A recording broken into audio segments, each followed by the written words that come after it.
So Cristiano Ronaldo reveals how close he was to joining Manchester City, goes in on Ralf Rangnick saying he didn't know what he was doing, no one knew who he was, he didn't respect Ralf Rangnick as a coach, goes in on United teammates for not listening, talks about the facilities and how Manchester United are falling behind, and goes in on the press and those that criticise him. And we're going to be reacting to part one of Ronaldo's interview. If you guys don't want to watch the full 45 minutes, I'm going to just be talking about the key points Ronaldo mentioned in this interview. Also, tomorrow I was thinking of doing a live watch along to part two. Part two is all the juicy parts of the interview where he goes in on Ten Hag, where he goes in on the Glazers and all of that. And I was thinking of doing a live watch along on my channel to it, so I'd play it out loud and you guys and me would be listening to this interview at the same time. Because I was watching the Piers live stream, there wasn't live chat on, so we couldn't talk about it all live. So what's your thoughts on doing a live watch along for part two of the interview on the channel where you can watch it together with me? Let me know down below, and if you like that, do subscribe. But I'm going to get into my reaction and the key things Ronaldo has said now. And I'm going to be honest with you, the first thing of all, it wasn't a bad interview. It was a very good interview, and he actually came across really respectful in part one. And I worry that maybe in those trailers, Piers Morgan's media team has manipulated it to try and make Ronaldo look as bad as he can to generate more views. But also, I thought this was a very good interview from Cristiano Ronaldo. I think there was nothing here that I was like, that's outrageous, how dare he say that. I think this was a very good, respectable interview from Ronaldo, but with an interviewer trying to get the worst out of him. Piers Morgan was being very manipulative with his questions of Ronaldo. You could see Piers Morgan was trying to get a shit stir answer out of Ronaldo. I guess Piers Morgan is a good journalist in that sense, from a good business perspective. He's exploiting Ronaldo. I think Piers Morgan, from a business perspective, fair play. From a moral perspective, what are you doing? He's taking advantage of Ronaldo for views. Ronaldo speaks in the interview about how the media lie about him and he'll be on the front page because we'll get clicks because he's Ronaldo, the most followed person in the world. Piers Morgan says, stunning revelations revealed tonight, and it's a clip of Ronaldo talking about his baby. Ronaldo starts saying something and Piers Morgan interrupts him and goes, oh, is some of the players bad, or is this bad, or is this bad? Piers Morgan is deliberately trying to get bad answers at Ronaldo, and actually I think try and make him look bad. And I can't wait to see part two, because all the juicy stuff that was revealed will be in part two tomorrow, so we will do a watch along to it. But I want to see the context to this, because I thought that Ten Hag comment was quite bad when the clips came out. But this interview, I thought Ronaldo came across well. I think he came across semi-respectful, to be honest. Whether people agree he should be doing the interview or not, I think Piers Morgan's pushing the boat. And I wonder if he's manipulated it, Piers Morgan, to try and make Ronaldo's interview look outrageous to get more views for his game. We'll have to judge that in part two, but I do want to get into the main things that were said in part one, people. I want to touch upon what he said on the Manchester United players and Ten Hag. So all he mentioned really about Ten Hag in part one was that he knew about Ten Hag a little bit through what he had done at Ajax. He hasn't slandered Ten Hag so far yet. Maybe that's going to come in part two. We'll wait and see. For me, the most interesting things Cristiano Ronaldo said were about his teammates, and he didn't reveal loads, and I think there will be more to come in part two, as always.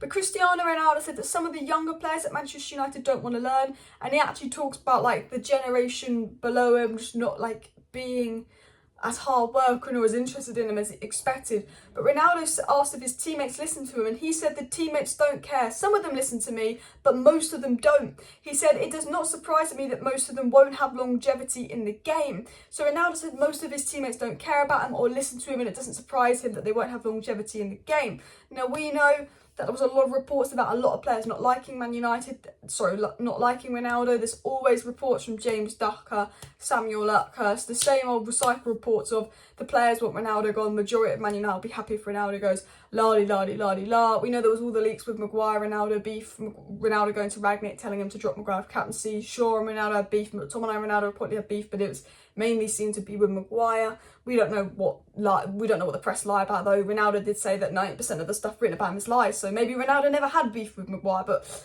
we're just using that as a hypothetical. But he did talk about players that he did respect, and he said that Diego Dalot is very professional, and I think he's going to have a longevity in football. He praised Dalot. He also brought Lisandro Martinez and Casemiro up in the conversation of praising them. He praised Dalot, Lisandro Martinez, Casemiro, but he seemed to have gone in on a lot of the other Manchester United players.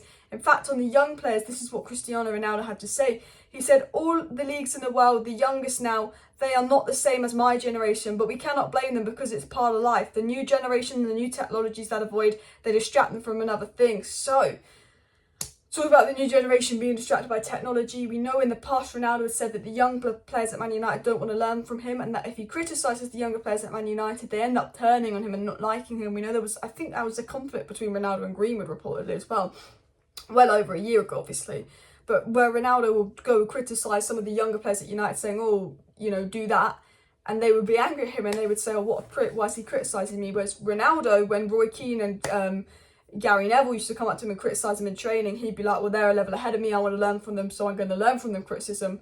A lot of the Man United players, when Ronaldo goes in on them, criticises them, and it's constructive criticism from Ronaldo, a lot of those Man United players can't take criticism, so they go boom. And he said that the youngsters are not the same, but it does not surprise me. But in the same way, he says it's a little bit of a shame. If they have the best examples in front of your eyes, don't you want to at least copy me? I think it's kind of weird saying, you know, if I'm setting an example from the youngsters, why don't they want to copy me? He thinks that's particularly weird. Another interesting thing Ronaldo spoke about was his move to Manchester City. And he did say this, which actually surprised me a little bit, because I thought that he just used Man City to play the Glazers into buying him. But he actually was very close to joining Man City. Cristiano Ronaldo on Manchester City transfer talk. It was close. They spoke a lot, as in him and Pep spoke a lot. And Guardiola tried hard to have me, but my heart, my feeling, and what I had done before and after Sir Alex Ferguson made the difference. So he said that he was close to joining Manchester City in 2021. He had spoken to Pep Guardiola, but he just felt loyal to Manchester United, especially since Sir Alex Ferguson spoke to him. And it would have been better for him career-wise to go to Man City. And a lot of people say Ronaldo doesn't care about United. He has some kind of loyalty to United to choose us over City, because City improves your career by a country fucking mile, people. Let's be honest. But however, one of the interesting things Ronaldo did say about United expectation was this. He said, I thought when I signed for Manchester United in 2021, Sancho, Varane plus me, the things will be a way that they should be at Man United. And Sir Alex Ferguson left a big gap in the club.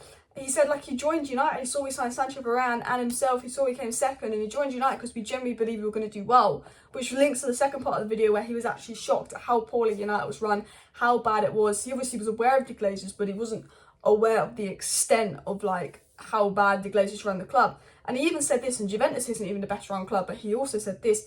He said, in comparison to Real Madrid, I saw Man United made zero progress. Also in comparison to Juventus, and Juventus aren't the best run club in the world. He's saying we've made no progress in, you know, the way that we are run, in the progress, any of that. And that's what he was shocked by as well. I want to talk about what Ronaldo said on the press and what Ronaldo said on Rangnick, but Cristiano Ronaldo goes in on Ralf Rangnick, people. Cristiano Ronaldo said this on Rangnick. He said, in the end, deep inside me, I never saw Rangnick as boss because I saw some points that I never agreed with. He said, when you sack Ole Gunnar Solskjær, you should bring in as top manager and not as sporting director. And Ronaldo, if Rangnick knew what he was doing at the club, said no, he didn't. He knew the club well, but he didn't know the dimensions of the club, the history of the club, another reason to bring a top manager and not a sporting director.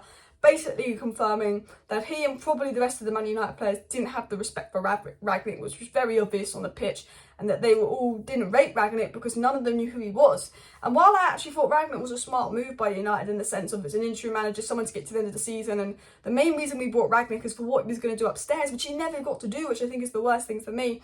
You know, he never got the respect of the players because unfortunately none of them knew who he was. And I think with those Man United players, at another club, the players would respect Rangnick, of course. But I think at a club like Man United, where, you know, the players were absolute brats, it put Rangnick in a difficult position. What did Ronaldo say on the press? What did Ronaldo say on those that criticise me, criticise him? He said he believes it's jealousy. They want to cover many things that helps outshine the other. But listen, I know I'm 21 years at the top of the game, so I know all it takes. For me, it's not a problem. He basically saying the press that criticise him is jealous, and he said that most of the press are liars and talk complete garbage, and 90% of the time the press lies, they always attack me and my family. And I believe that 90% of the reports on Ronaldo are false. I believe a lot of the dressing room leaks on Ronaldo are false. I know that story that Ronaldo eats dinner alone in the canteen at Carrington was false. And Ronaldo, you know, wanted to do this interview and said he was going to do an interview when all the false news came out. So to be fair to Ronaldo, people do use him for clicks, people do use him for views, and people will write false stuff about him. And I think you have to feel sorry for Ronaldo in that aspect. And that, you know, one of the things Ronaldo said that I thought was interesting is, if I have a bad spell for a couple of weeks, you know, I see my friends go in on me. I think going through a bad spell shows me who's loyal to me. He also said something like that. And maybe the reason he's so angry with Rooney and Neville is that he's had a bad spell for a month or two. They go in on him, but he's been at the top of the game for 21 years. I think that what Rooney said and what Neville said wasn't that deep. But when you actually listen to the whole interview and Ronaldo explain the context, and you see how Piers Morgan tries and manipulates the interview, so far part one, I think Ronaldo's come across quite well. And I'm someone that did not agree with the 10-hour comment, thought the Rooney comment was over the top, and didn't really agree with Ronaldo doing the interview, but then he called out the Glazers. Like, I love it, I love the drama, but I don't think Ronaldo's come across too bad in this interview. I think the person that's really manipulating it is Piers Morgan.